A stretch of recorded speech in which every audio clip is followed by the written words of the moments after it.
En 1669, el rey Luis XIV de Francia, el Rey Sol, dio una orden que resuena con un eco helado hasta nuestros días.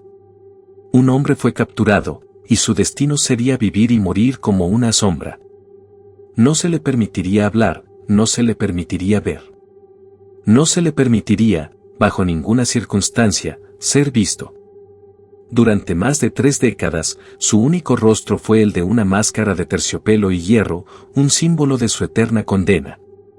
Este prisionero, conocido por los historiadores como Eustache d'Auger, fue transferido de fortaleza en fortaleza, siempre bajo la estricta vigilancia de un solo hombre, el alcaide Benigne d'Auvergne de Saint-Mars, quien, por orden del rey, debía asesinarlo si intentaba mostrar su rostro. Cuando finalmente murió en la Bastilla, su celda fue desmantelada, sus pertenencias quemadas y su tumba fue marcada con un nombre falso, borrado de la historia. ¿Quién era este hombre? ¿Qué secreto tan aterrador guardaba que el rey de Francia sintió la necesidad de borrarlo del mundo? Esto es Expediente Oculto. Y esta es la verdadera historia del prisionero que no existió. En el corazón de la Francia del siglo XVII, la corte de Versalles brillaba con un esplendor inigualable. El rey Luis XIV, conocido como el Rey Sol, era la cúspide del poder absoluto. Cada una de sus palabras era ley, y cada una de sus órdenes se ejecutaba sin cuestionamientos. Sin embargo, en las sombras de este reino de opulencia, una directiva secreta y extraña fue dictada, una orden que no buscaba la guerra o la conquista, sino la aniquilación de un hombre, no de su vida, sino de su propia existencia. Esta es la historia de cómo el poder más grande de Europa se propuso borrar a un ser humano del mundo. No había una declaración oficial, ni un decreto sellado.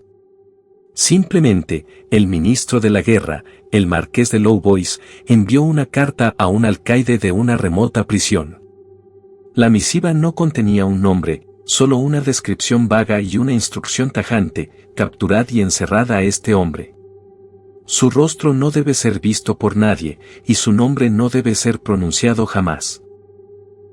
El prisionero sería un fantasma, una persona que existía, pero de la que nadie debía saber. La orden era el inicio de un terror psicológico. El nombre del prisionero se perdió en los archivos, y a los pocos registros existentes se les dio un nombre falso. El hombre que se convirtió en una sombra. Su condena era vivir. Para el poder absoluto del rey, una vida sin nombre ni rostro era una forma de tortura más sutil que el cadalso. La orden era tan extraña que incluso para los cortesanos más cercanos al rey resultó incomprensible. ¿Qué terrible secreto guardaba este hombre para que su vida fuera menos valiosa que la sombra de su existencia? La respuesta a esta pregunta, que ha desconcertado a historiadores durante siglos, es que este hombre no representaba una amenaza militar. Su peligro era otro, el peligro de una verdad inoportuna, de un secreto que, de ser revelado, podría haber agitado los cimientos de la monarquía francesa. El prisionero no era un rival por el trono. No era un conspirador. Era, al parecer, un simple sirviente. Sin embargo, su conocimiento era tan peligroso que Luis XIV, un monarca que se creía de origen divino, temió que pudiera comprometer la imagen de la monarquía. La orden de su encarcelamiento y su posterior anonimato es un recordatorio de que la verdad puede ser una amenaza más grande que la espada más afilada. La historia de este hombre no es un cuento de romance o heroísmo. No es la historia de un príncipe encarcelado por su hermano. Es una historia de horror. Es el relato de una persona a la que le fue arrebatado todo, su libertad, su identidad y, finalmente, su lugar en la historia. Se le negó incluso la dignidad de un nombre o un epitafio. La única prueba de su existencia sería un registro de prisión lleno de mentiras. Los primeros documentos que mencionan a este hombre lo identifican como un prisionero sin nombre, sin pasado. El alcaide Saint-Mars, encargado de su custodia, tenía la orden de que, si alguien, sin importar su rango, intentaba ver el rostro del prisionero, debía ser asesinado en el acto. La máscara que el hombre se vio obligado a llevar no era solo para ocultar su rostro, era para borrar su humanidad, para convertirlo en un objeto. El terror de la historia no reside en la máscara de hierro, un mito que fue inventado mucho más tarde. Reside en la realidad de la máscara de terciopelo que en verdad utilizó. La máscara de terciopelo es más siniestra, niega el aire, niega la vista y convierte al ser humano en un objeto de sumisión. Este es el inicio de la historia del prisionero más misterioso del mundo. Un hombre condenado a vivir sin rostro, sin nombre y sin una historia real. Este es el inicio de la historia de la negación. La historia de cómo el poder absoluto del Rey Sol borró a un hombre del mundo. En la siguiente parte, nos adentraremos en los oscuros pasillos de la prisión de Pinerolo, donde comenzó el largo y silencioso calvario del prisionero. El 24 de agosto de 1669, la fortaleza de Pinerolo, en los Alpes italianos, no era más que un pequeño punto en el vasto mapa de Francia. Sin embargo, para los prisioneros que languidecían en sus celdas, era el fin del mundo. Rodeada por murallas impenetrables y un paisaje desolado, esta prisión de alta seguridad era el lugar perfecto para enterrar a los secretos más oscuros de la monarquía. Era aquí, en este infierno pequeño, donde el hombre sin nombre comenzaría la segunda parte de su calvario. La llegada del prisionero fue un evento discreto. No hubo caravanas de soldados ni fanfarrias. Solo un hombre, bajo una estricta vigilancia, fue entregado al alcaide Benigne d'Auvergne de Saint-Mars.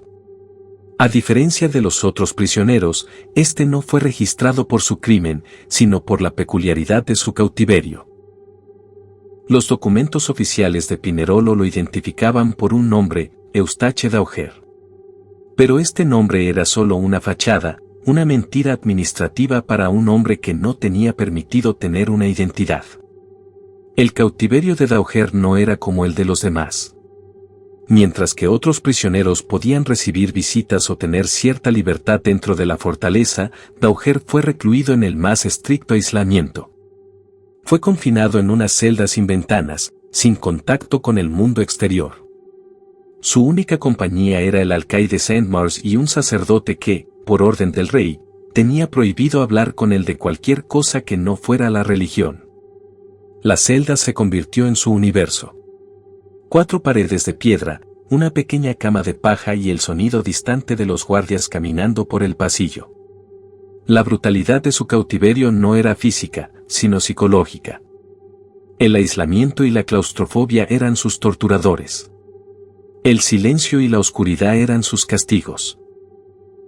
La falta de contacto humano estaba diseñada para romper su voluntad, para hacer que su mente se rindiera ante su condición de no persona. Saint-Mars, su guardián y, paradójicamente, su único contacto humano, era una figura clave en este drama. Era un hombre ambicioso que obedecía las órdenes del rey al pie de la letra, pero a la vez, era el único que veía al prisionero. A través de la correspondencia con el ministro Louvois, podemos vislumbrar su ambivalencia. Por un lado, se enorgullecía de su papel en el secreto real, pero por otro, se mostraba preocupado por la estricta vigilancia que el prisionero requería.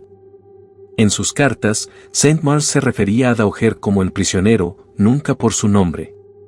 En una de sus misivas, menciona cómo le dio a d'Auger un plato para que comiera, pero lo hizo a través de una pequeña abertura en la puerta de la celda, para que nadie pudiera verlo. Estas pequeñas acciones revelan la brutalidad de su cautiverio y la obsesión de la corona con mantener su rostro y su identidad ocultos.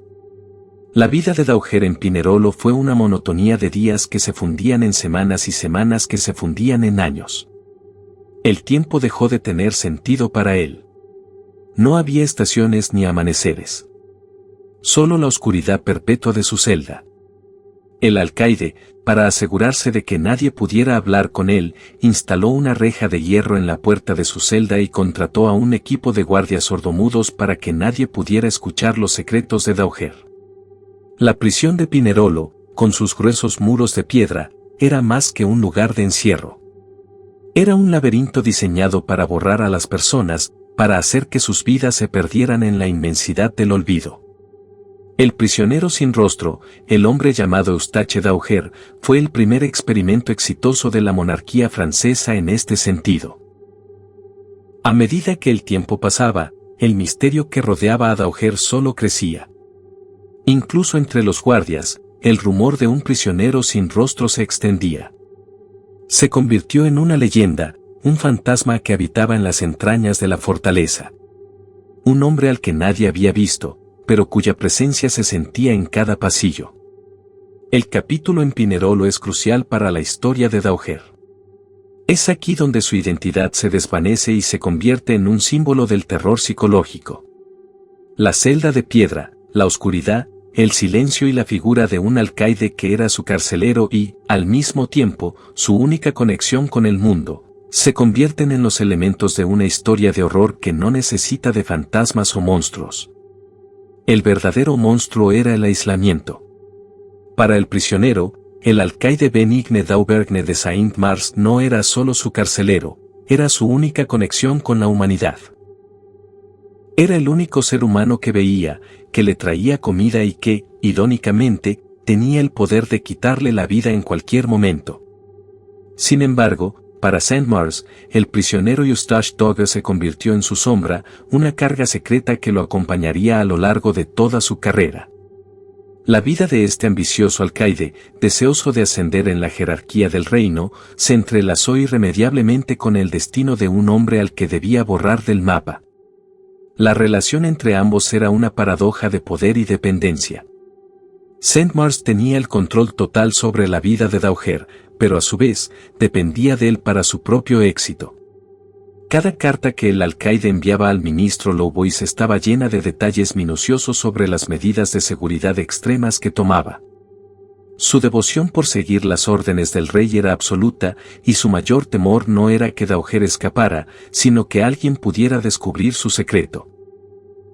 El terror de Saint-Mars era la incertidumbre, la angustia de ser un guardián de una verdad que él mismo desconocía. Louvois, por su parte, alimentaba el miedo de Saint-Mars. En sus cartas, el ministro le recordaba constantemente que la vida del prisionero era de suma importancia para el rey y que cualquier fallo en la seguridad sería castigado con severidad. Esta correspondencia es la prueba más fehaciente de la obsesión de la corona con el anonimato de d'Auger.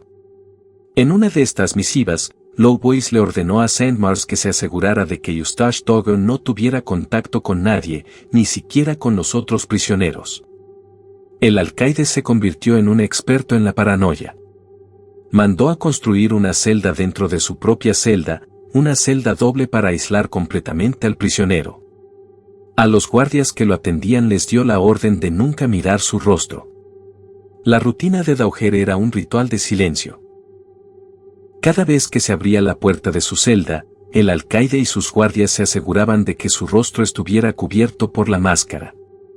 La máscara de terciopelo, que d'Auger estaba obligado a llevar en presencia de cualquier otro ser humano, era un símbolo de su condición. A diferencia de las historias de la máscara de hierro, esta no era un instrumento de tortura física. Era mucho más siniestra. Era un instrumento de tortura psicológica, un símbolo de su deshumanización. La máscara de terciopelo era ligera, pero su peso psicológico era incalculable. Le recordaba que ya no era una persona, sino un objeto sin rostro, un secreto de Estado. A medida que los años pasaban, Saint-Mars se volvió más paranoico. Se rumoreaba que no permitía que nadie se acercara a la celda de d'Auger, excepto él mismo.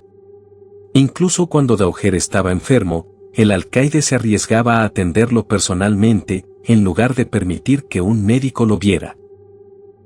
Su vida, sus ascensos y su bienestar dependían de la seguridad de este prisionero. Saint-Mars era un hombre poderoso, pero al mismo tiempo era un esclavo del secreto del rey. El terror de Saint-Mars se intensificó con cada carta de Louvois. El ministro, consciente del valor de este prisionero, le ofrecía ascensos y recompensas por su lealtad, pero siempre con un velado recordatorio de las consecuencias si fallaba. Saint-Mars, un hombre codicioso y ambicioso, no dudó en cumplir con todas las órdenes, por más crueles que fueran. Su lealtad al rey era absoluta, pero el precio que pagó fue la paranoia, el aislamiento y el miedo constante de ser descubierto. El caso del hombre de la máscara de hierro es un estudio fascinante sobre el poder, el secreto y la paranoia. No solo el prisionero fue víctima de la tiranía del rey, sino también su carcelero. Saint-Mars, a pesar de su poder, estaba atrapado en una jaula de su propia creación. Era un prisionero de su propia lealtad, y su destino estaba atado al de un hombre cuyo rostro nunca vio. La figura de Saint-Mars es crucial para entender el horror de este misterio. Nos muestra que el miedo no es solo para el prisionero. El terror se extiende a aquellos que lo custodian, aquellos que, a pesar de su posición, son tan prisioneros como sus víctimas. La historia del alcaide y su sombra es un recordatorio de que los secretos pueden corroer el alma, incluso la del guardián. Durante siglos, la historia del hombre de la máscara de hierro ha sido un campo de batalla entre la realidad y la fantasía. La figura real, el misterioso Eustache Dogger, fue eclipsada por una leyenda mucho más dramática y romántica. Y en el corazón de esta leyenda se encuentra la versión popularizada por el escritor y filósofo Voltaire. En su obra El siglo de Luis XIV, publicada casi un siglo después del encierro de Dagger, Voltaire presentó la teoría más fascinante y perdurable. El prisionero era un hermano gemelo del rey, un joven que nació antes o después de Luis XIV y que, por orden de su propio padre, fue ocultado para evitar una guerra de sucesión. La historia de Voltaire es irresistible. Nos habla de la nobleza en desgracia, de la tragedia de una vida robada por el poder.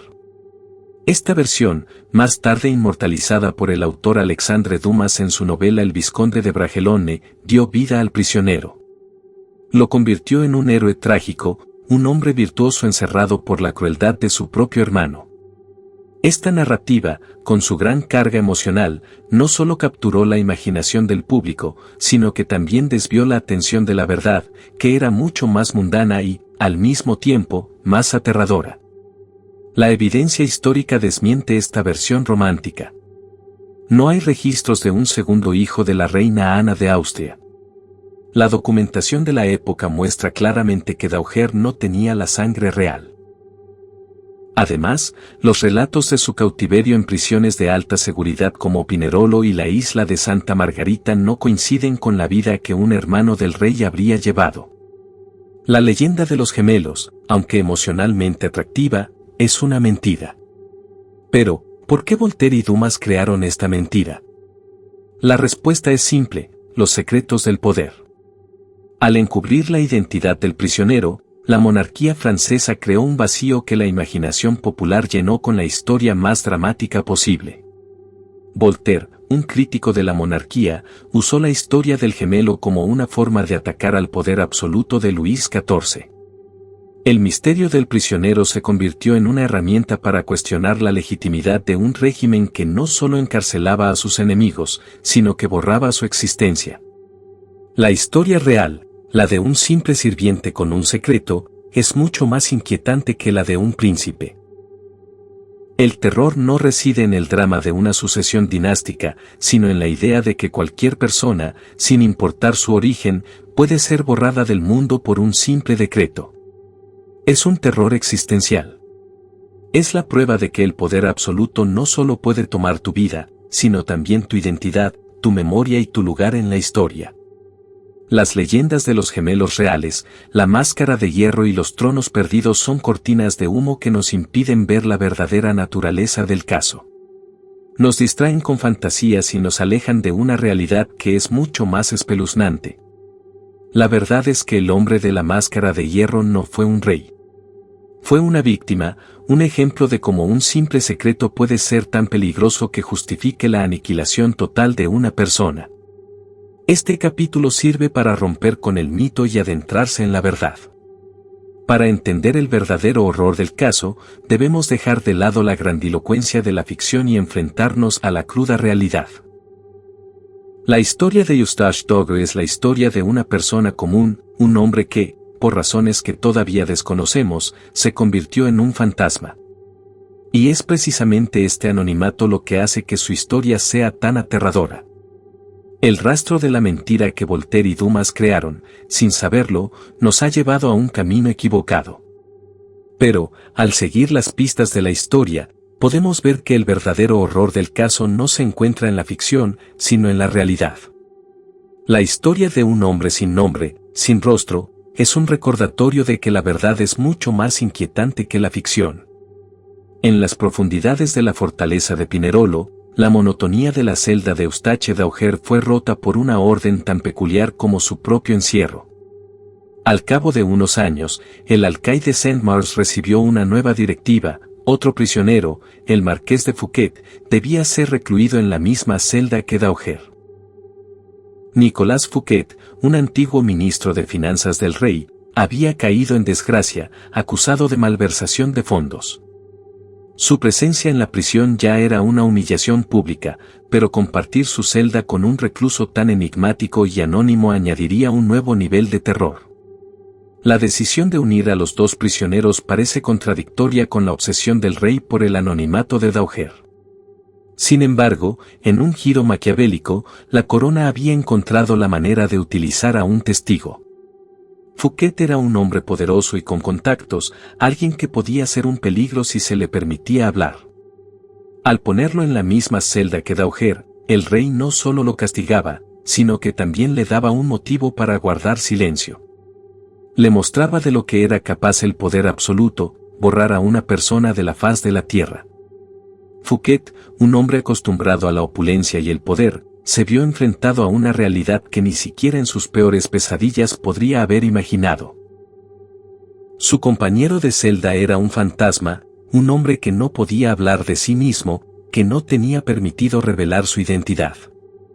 El alcaide Saint-Mars dejó claro a Fouquet las estrictas órdenes del rey: si intentaba hablar con Dauger sobre su pasado, si intentaba ver su rostro, las consecuencias serían fatales para ambos. Este fue un acto deliberado de terror psicológico por parte del rey.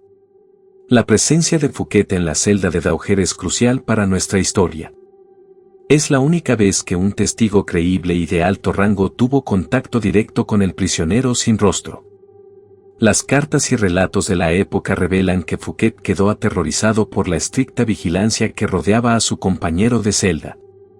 El miedo que sintió no era por lo que Dauger le pudiera hacer, sino por el poder invisible que lo controlaba.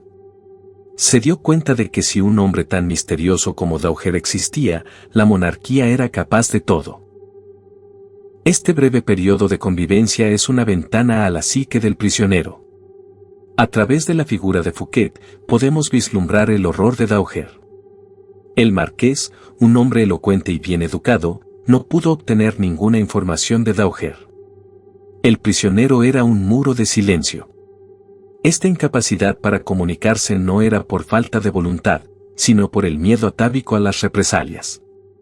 La amenaza del alcaide y el rey era real, y Dauger sabía que cualquier desliz significaría el fin. El terror de Fouquet sirve para dar credibilidad a la historia de Dauger. Si un hombre tan poderoso y acaudalado como él podía ser intimidado de tal manera por un simple sirviente, ¿qué terrible secreto guardaba Dauger? La existencia misma de este prisionero era un recordatorio constante para Fouquet de que el poder del rey no tenía límites y que si la corona era capaz de hacer desaparecer a un hombre, también podía hacerlo con él. La llegada de Fouquet a la celda de Dauger no fue un acto de misericordia, sino un castigo psicológico. Fue una forma de mostrarle que, incluso en su desgracia, no era el peor. El prisionero sin rostro era la prueba viviente del poder absoluto del rey.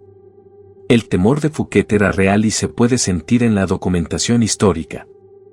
El horror que sintió fue un recordatorio de que, incluso en el encierro, no había escape del poder del rey. El breve pero intenso encuentro entre el marqués y el prisionero sin rostro demuestra que la historia de Dauger no es una fábula. Es un hecho real y documentado. Y el horror que genera no se encuentra en la ficción, sino en la realidad. La existencia de un hombre al que se le negó su identidad era un recordatorio constante de que, en la Francia de Luis XIV, la vida podía ser arrebatada y la memoria borrada. El prisionero no era un héroe, era una víctima. Y su horror era el de no ser nadie. La imagen que la mayoría de la gente tiene en mente cuando piensa en el hombre de la máscara de hierro es la de una pesada y grotesca pieza de metal que le impedía respirar. Es una imagen de tortura medieval, un castigo que parece más propio de una película de terror que de la realidad. Sin embargo, la verdad, una vez más, es más sutil y mucho más siniestra.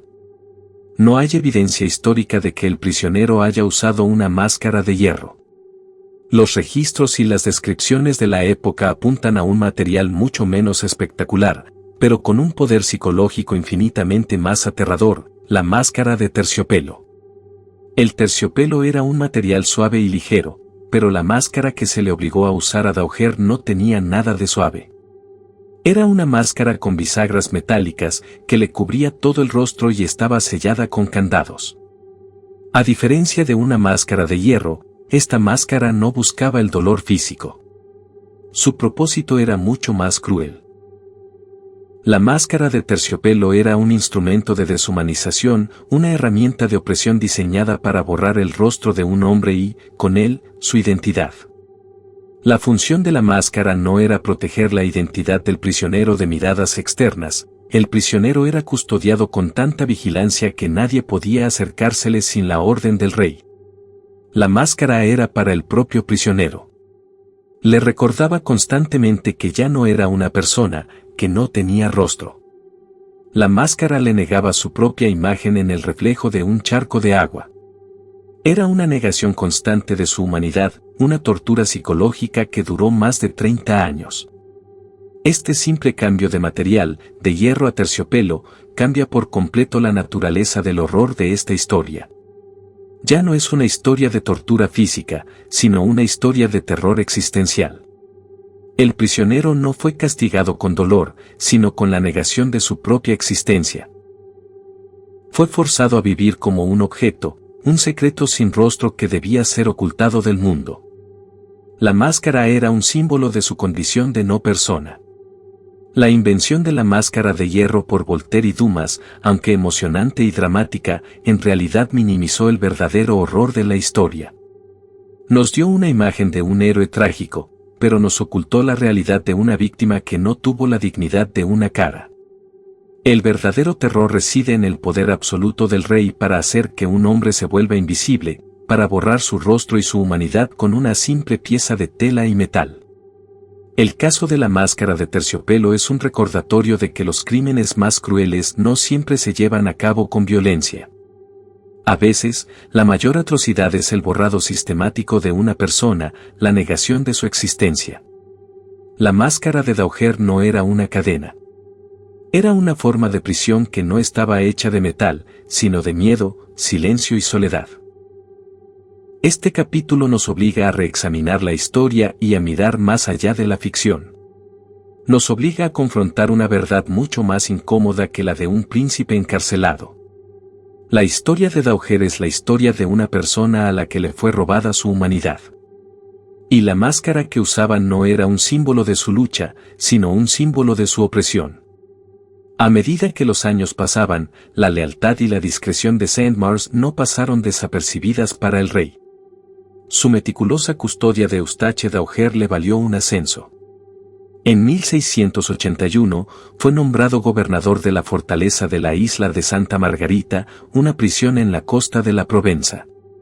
Esta promoción marcó el inicio de un macabro ritual que se repetiría 2 veces, cada vez que Saint-Mars era ascendido y trasladado, su sombra, el prisionero sin rostro, lo seguía.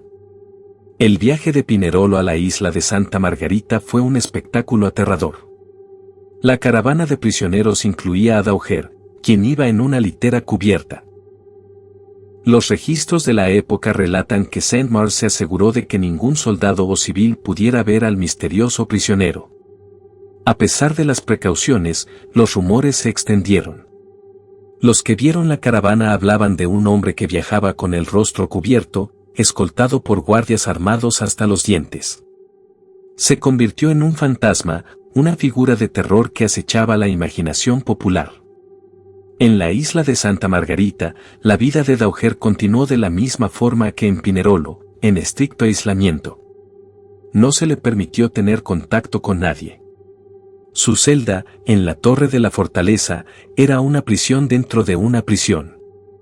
Saint-Mars, ahora un hombre de mayor poder y prestigio, seguía tan paranoico como antes. Las cartas entre él y el ministro Louvois muestran su obsesión con la seguridad de Daugher. La sombra del prisionero lo seguía a todas partes, recordándole la carga de su secreto. En 1687, Saint-Mars fue nuevamente ascendido, esta vez al puesto más prestigioso de su carrera, gobernador de la prisión de la Bastilla en París. Y una vez más, la sombra de Daugher lo siguió. Este último y más significativo traslado se convertiría en la pieza final del rompecabezas. El viaje a París, sin embargo, fue aún más discreto que el anterior. El prisionero fue trasladado en una carroza con cortinas cerradas, acompañado por Saint-Mars, quien se negaba a dejarlo solo. Para los parisinos de la época, la llegada del nuevo gobernador no era más que un evento ordinario. Para Daugher, era el fin de un viaje y el inicio de la última etapa de su encarcelamiento.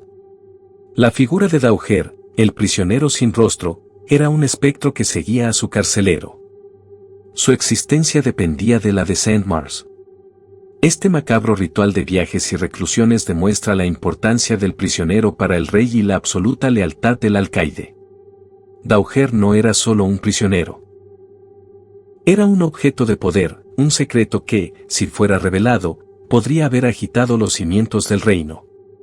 La historia del prisionero sin rostro no es una historia de un hombre que luchó por su libertad, sino una historia de un hombre que fue obligado a vivir como un secreto. Es un testimonio de cómo el poder puede deshumanizar a una persona, borrar su rostro y su nombre, y reducirla a la condición de fantasma. Y la historia de Saint-Mars es un recordatorio de que aquellos que guardan secretos también son, en cierto modo, prisioneros. Su lealtad lo elevó, pero al mismo tiempo lo ató de por vida a un secreto que no podía compartir con nadie. Después de más de 3 décadas de un cautiverio tan estricto como inhumano, la vida del prisionero sin rostro llegó a su fin. En 1703, encerrado en la fortaleza de la Bastilla en París, Eustache Daugher enfermó repentinamente y murió en su celda. El alcaide Saint-Mars, quien lo había custodiado durante toda su carrera, fue el único testigo de su último aliento. El final de la historia del prisionero fue tan frío y deshumanizado como su propia vida. La muerte de Daugher fue un evento tan secreto como su encierro. No se permitió un funeral público. Su cuerpo fue enterrado de forma anónima en el cementerio de la iglesia de Saint-Paul, un lugar cercano a la Bastilla. Pero incluso en la muerte, el rey no quiso que su identidad fuera revelada. La tumba del prisionero fue marcada con un nombre falso, Marchioli, una mentira más en una vida construida sobre la negación. Tras la muerte del prisionero, el alcaide Saint-Mars se apresuró a cumplir las últimas órdenes del rey. Se aseguró de que nadie, ni el médico, el sacerdote o los prisioneros que pudiesen haber tenido contacto con Daugher, supiera de su existencia real. Todos fueron interrogados para asegurarse de que nadie había visto su rostro o escuchado su nombre. Cualquier rastro de su existencia fue borrado. La muerte de Daugher no fue el final del borrado, sino el inicio del proceso. El alcaide ordenó que la celda de Daugher fuera completamente limpiada. Los muebles, las sábanas y cualquier pertenencia personal del prisionero fueron quemadas. Las paredes de la celda fueron raspadas y blanqueadas para borrar cualquier inscripción o marca que Daugher hubiese podido dejar. El objetivo era que, incluso si alguien llegaba a entrar en la celda, no hubiera ningún rastro de que un ser humano había estado allí. La historia del hombre de la máscara de hierro no es solo la historia de un hombre que murió en el anonimato. Es la historia de un hombre que fue borrado de la existencia. La muerte fue solo el último paso en un proceso de deshumanización que duró más de 30 años. Se le negó su rostro, su nombre y, finalmente, su lugar en la historia. El borrado de la historia de Daugher es un recordatorio de que el poder absoluto no solo puede quitar la vida, sino que también puede quitar la memoria. La tumba sin nombre y la celda vacía son los únicos monumentos a un hombre cuya existencia fue negada por el poder de un rey. El terror de su historia reside en la idea de que la verdad puede ser tan peligrosa que justifique la aniquilación de una persona. La muerte de Eustache d'Auger no fue un final, sino el inicio de su olvido. La muerte de Eustache d'Auger en la Bastilla no fue el final del proceso. Fue la señal para iniciar el último y más escalofriante acto de esta macabra obra, el borrado total de su existencia. Las órdenes del rey no solo pedían que el prisionero fuera enterrado en una tumba sin nombre, sino que todo rastro de su vida fuera aniquilado. El objetivo no era solo matarlo, sino hacer que nunca hubiera existido. El verdadero horror de la historia reside en este acto de negación absoluta, una desaparición forzada que el poder del rey llevó a cabo de manera sistemática y meticulosa. El alcaide Saint-Maur supervisó personalmente la limpieza de la celda de d'Auger. No se dejó nada al azar. Las paredes, que habían sido el único testigo silencioso de su cautiverio, fueron raspadas con herramientas de metal para borrar cualquier inscripción, cualquier marca, cualquier señal que el prisionero hubiera podido dejar en su desesperación. Después de raspar las paredes, fueron blanqueadas con cal para que no quedara ni un solo rastro. La celda del prisionero se convirtió en un espacio vacío, limpio y anónimo, como si nunca hubiera sido habitada por un ser humano. Todos los objetos personales de d'Auger, sus muebles, su ropa, sus sábanas y hasta el último objeto que pudiera haber tocado, fueron sacados de la celda y quemados en una pira. El fuego consumió las pocas posesiones de d'Auger, y con ellas, el último rastro tangible de su vida. No había recuerdos, no había objetos, no había nada que pudiera recordarle al mundo que un hombre había pasado más de 30 años en esa celda. Este acto de borrado es lo que diferencia la historia de d'Auger de la de otros prisioneros. No era suficiente con que estuviera muerto. Su vida entera, sus 30 años de cautiverio, tenían que ser eliminados. Era una declaración de poder. El rey no solo controlaba la vida y la muerte, sino también la memoria y la historia. La desaparición de d'Auger fue una advertencia para todos. Un secreto de Estado es tan valioso que puede justificar la eliminación de un ser humano de la faz de la tierra. Los registros de la Bastilla fueron modificados. El nombre de Eustache d'Auger fue borrado.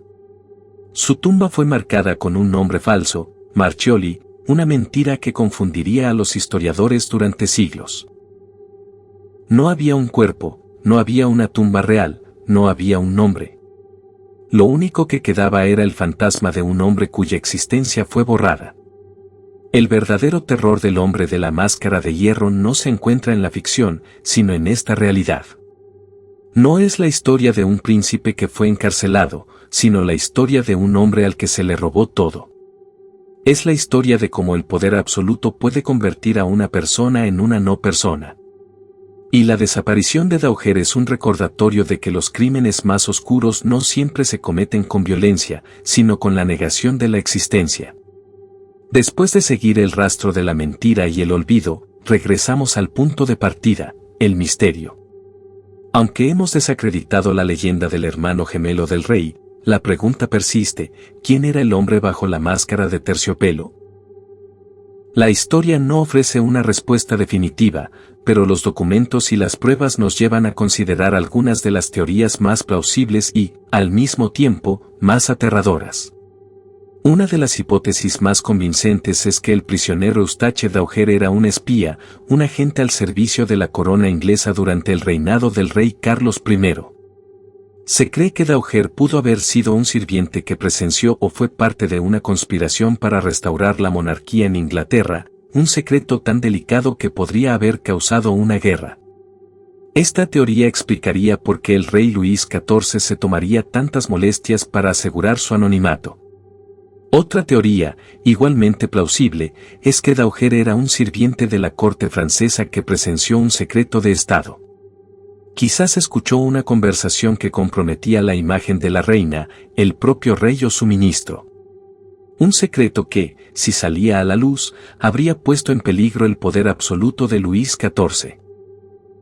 La historia nos muestra que el poder, para mantenerse, no duda en tomar medidas drásticas para silenciar a quienes pueden revelar verdades inconvenientes. Aun si nunca llegamos a saber la verdad sobre su identidad, el verdadero horror de la historia reside en su conclusión. No es la falta de respuestas lo que aterroriza, sino la realidad de que un ser humano puede ser desterrado de la historia.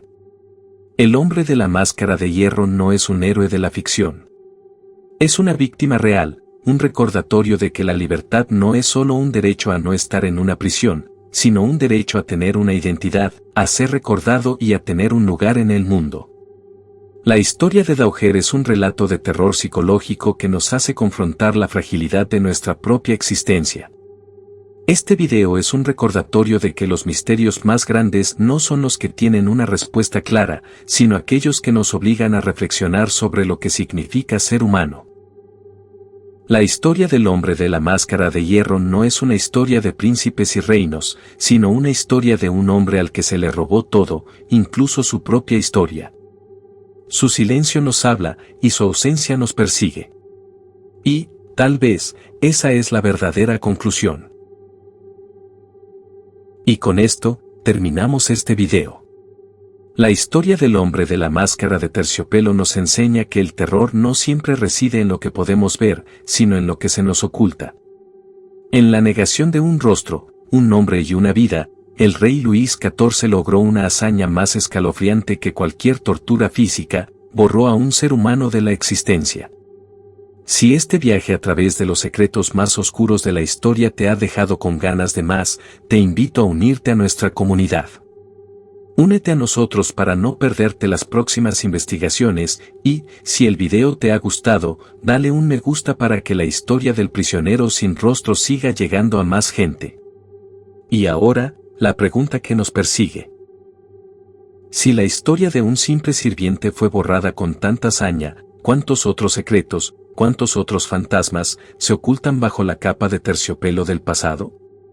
¿Qué verdades podrían estar acechando en las sombras de la historia, esperando ser descubiertas? La respuesta, como siempre, está ahí fuera, esperando a que alguien se atreva a buscarla.